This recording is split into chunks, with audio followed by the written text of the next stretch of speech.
Hello students, and in economics today's our topic is budget line और budget और price line। अब budget से आप लोग समझ रहे होंगे कि भाई हमें कुछ ऐसा काम करना है जिसमें हम अपना बजट मेंटेन रखें, है ना। तो वही ये टॉपिक दिखाता है आज। इसको हम पहले एक एग्जाम्पल से समझेंगे और उसके बाद फिर इसकी डेफिनेशन पढ़ेंगे। क्लियर। अब यहाँ पे एक एग्जाम्पल क्या है कि एप्पल है, एप्पल की जो रेट है वो 4 रुपी पर पीस है और बनाना का 2 रुपी पर पीस बनाना है। लेकिन इसमें एक प्रॉब्लम ये है कि मेरे पास सिर्फ 20 रुपीज़ हैं और मैं चाहती हूँ कि इस 20 रुपीज़ की मैं एप्पल खरीदूँ या बनाना खरीदूँ या दोनों का कॉम्बिनेशन खरीदूँ, मुझे ये डिसाइड करना है।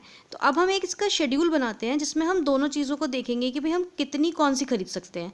तो कॉम्बिनेशन लिखते हैं ABCDEF, ओके, और एप्पल ले लेते हैं एंड बनाना। तो अब फर्स्ट कंडीशन ये कहती है कि अगर मैं एक भी एप्पल ना खरीदूँ तो 2 रुपये के हिसाब से मेरे पास 10 बनाना आ जाएंगे, है ना, क्योंकि 20 रुपीज़ है मेरे पास में, मैं 10 बनाना आराम से परचेज़ कर सकती हूँ।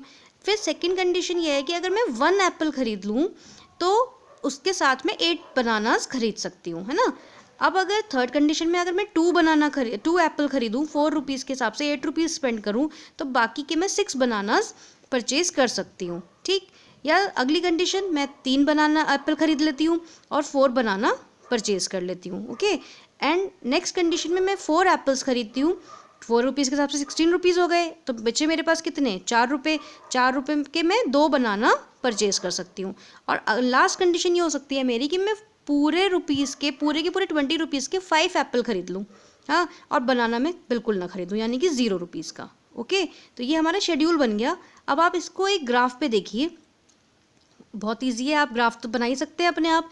तो ये वाला जो पोर्शन है ये एक्स एक्सिस पे मैंने एप्पल ले लिया है, ओके।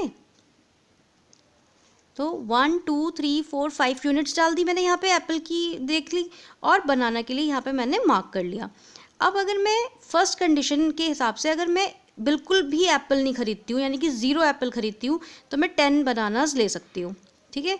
अगर मैं 1 एप्पल खरीदती हूँ तो मैं 8 बनानास ले सकती हूँ। अगर मैं 2 एप्पल खरीदती हूँ तो मैं 6 बनानास ले सकती हूँ।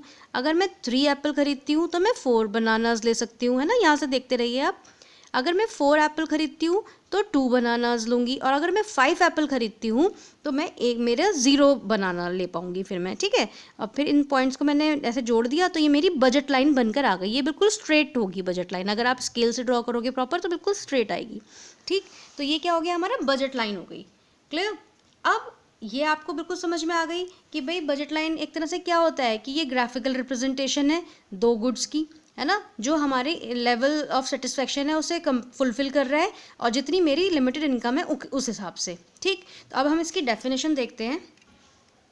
डेफिनेशन देखिए ये है, it is a graphically representation of the combination of 2 goods, वही 2 गुड्स हैं, which represent some satisfaction at each level of output, यानी कि कुछ पॉइंट तक वो हमारी लेवल को सेटिस्फाइड कर रहा है ना, विथ हिज या हर इनकम, लिमिटेड इनकम, भाई जो लिमिटेड इनकम है उस हिसाब से वो उसको फुलफिल करवा रहा है हमारी जो लेवल ऑफ सेटिस्फेक्शन है, क्लियर।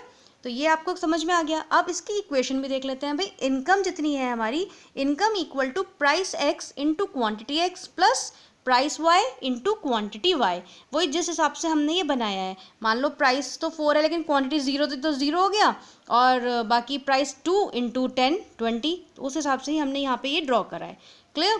तो ये आपका बजट लाइन हो गया। उसके बाद आता है हमारा बजट सेट या बजट मैप। वही जैसे इंडिफरेंस कर्व था, एक कर्व बना रहे हो तो वो इंडिफरेंस कर्व था, उसमें आप मल्टीपल कर्व्स बना रहे हो तो वो इंडिफरेंस मैप था।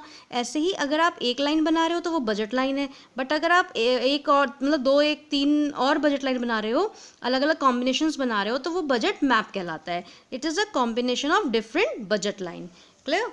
अब हम इसका प्रॉपर्टीज़ देखते हैं। देखिए अब इसकी प्रॉपर्टीज़ या फीचर्स क्या क्या हैं हमारी बजट लाइन के। जो मैंने आपको बताया कि budget line is a straight line curve, ये एक स्ट्रेट लाइन कर्व है बिकॉज ऑफ MRS, मार्जिनल, मतलब ये सब्सटीट्यूट होता है कि भाई एक एक हम कितना सेक्रीफाइस कर रहे हैं ना, तो ये स्ट्रेट लाइन आती है। और budget line is always downward sloping, ये हमेशा नीचे की तरफ आ रहा है ना। क्यों आ रहा है, क्योंकि इन्वर्स रिलेशनशिप, दोनों अपोजिट चल रहे हैं ना, इस वजह से एप्पल और बनाना जो कॉमोडिटी लिए हैं वो दोनों अपोजिट चल रहे हैं, इस वजह से। अब इसके आते हैं इफ़ेक्ट्स ऑफ बजट लाइन, कि हमारे बजट में कुछ मतलब इस बजट लाइन में कुछ इफ़ेक्ट्स भी आते हैं। तो वो इफ़ेक्ट्स कौन कौन से हैं। वो दो तरह के इफेक्ट्स हैं। पहला है change in income of the consumer. अगर आपकी इनकम में चेंज होता है, तो हमने वही ग्राफ बना लिया और ये बीच वाली हमारी बजट लाइन है।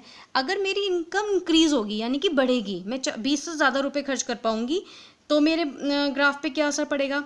अब ये तो हम सबको पता है कि अगर हमारी इनकम में इंक्रीमेंट होता है, इंक्रीज होती है, तो जो ग्राफ है वो राइट साइड शिफ्ट होता है। ठीक है, तो इंक्रीज इन इनकम, देखो ये वाली, फिर ये बढ़ गया आगे, तो ये हमारा इंक्रीज इन इनकम हो गया। लेकिन अगर मेरी इनकम डिक्रीज होती है, यानी कि 20 रुपये से भी मेरे पास 10 रुपये पे रह जाते हैं स्पेंड करने के लिए, तो डिक्रीज हो रहा है, तो ये इस साइड में, मतलब लेफ्ट टूवर्ड्स लेफ्ट ये शिफ्ट होगा। क्लियर। अगर इंक्रीज होती है तो राइट पे शिफ्ट होता है ये, और नहीं तो डिक्रीज होती है तो लेफ्ट पे शिफ्ट होता है। क्लियर। तो ये क्या है हमारा change in income of consumer. तो अगर कभी ये क्वेश्चन आता है तो ये बहुत ही सिंपल है, आपको सिंपल बजट लाइन बनानी है। और अगर इंक्रीज शो करना है तो इसे इधर की साइड मूव कर देंगे, और अगर डिक्रीज शो करना है तो आप इसको इधर की साइड शो मूव कर देंगे, तो ये डिक्रीज हो जाएगा। क्लियर। तो ये आपका क्या हो गया, change in income of consumer. अब हमारा नेक्स्ट जो आता है वो आता है change in price of commodity. अगर प्राइस में चेंज होता है तो क्या होगा, या तो दोनों ही इफेक्ट पड़ेगा, जैसे इस पे फर्क पड़ गया। अगर प्राइस एक्स, अगर जो है खाली प्राइस एक्स की प्राइस ज़्यादा या कम होती है तो क्या फ़र्क पड़ेगा। अब आप इसे देखिए भाई, वाई को तो कुछ नहीं कह रहा ना, ये खाली प्राइस अगर एक्स बढ़ रही है तो एक्स बढ़ रही है तो हमारा ग्राफ इधर की साइड शिफ्ट होगा, मैंने आपको बताया। तो देखिए फिर ये इस तरह से यहाँ पे आ जाएगा, तो ये x1 हो गया। अगर ये डिक्रीज होती है प्राइस तो इधर की साइड शिफ्ट हो जाएगा। ठीक, मतलब इंक्रीज हो रही है तो इधर साइड मूव होगा, नहीं तो इधर की साइड मूव होगा।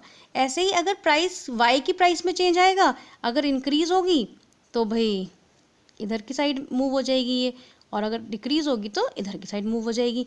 क्लियर। तो ये क्या हो गया, इसके मतलब प्राइस की चेंजेस आपको इसके अंदर पता चल गए। और अगर दोनों में ही होगा तो भाई या तो इंक्रीज होगी या डिक्रीज होगी, वो तो फिर आप यहाँ से देख ही सकते हैं। क्लियर। तो ये थी हमारा इफेक्ट ऑफ बजट लाइन। अब आपको ये चीज़ तो पता क्लियर हो ही गई होगी कि हमने अपना बजट लाइन कैसे कवर करा पूरा। Okay, thank you.